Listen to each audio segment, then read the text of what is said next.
मुंबई नागपूर समृद्धी महामार्गावर आज सकाळी अनपेक्षित घडामोड घडली। पगारवाढ व इतर मागण्यांकडे होत असलेल्या दुर्लक्षामुळे समृद्धी महामार्गावरील टोल कर्मचाऱ्यांनी आज सकाळी अचानक काम बंद आंदोलनाचा निर्णय घेतल्याने संपूर्ण महामार्गावरील टोल वसुली ठप्प झाली। मुंबईहून सुरू होणारा आणि नागपूरकडून येणाऱ्या मार्गाचा शेवटचा टोल असलेल्या निंबावली पत्कर टोल नाका पूर्णपणे रिकामा होता। गेट्स खुले, बॅरियर्सवर, परंतु एकही कर्मचारी हजर नसल्याने वाहन चालकांना पूर्णपणे मोफत प्रवासाची संधी मिळाली। अनेक वाहन चालकांनी ही परिस्थिती अगदी अविश्वासाने अनुभवली।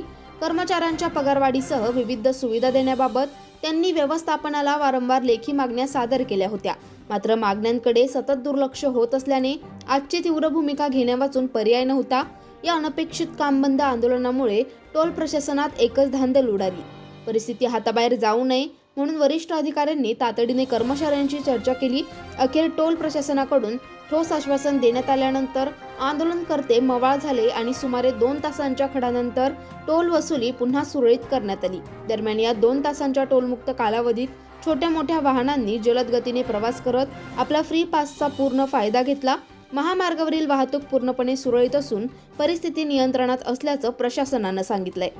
ब्युरो रिपोर्ट, उत्तर महाराष्ट्र न्यूज नेटवर्क, मुंबई।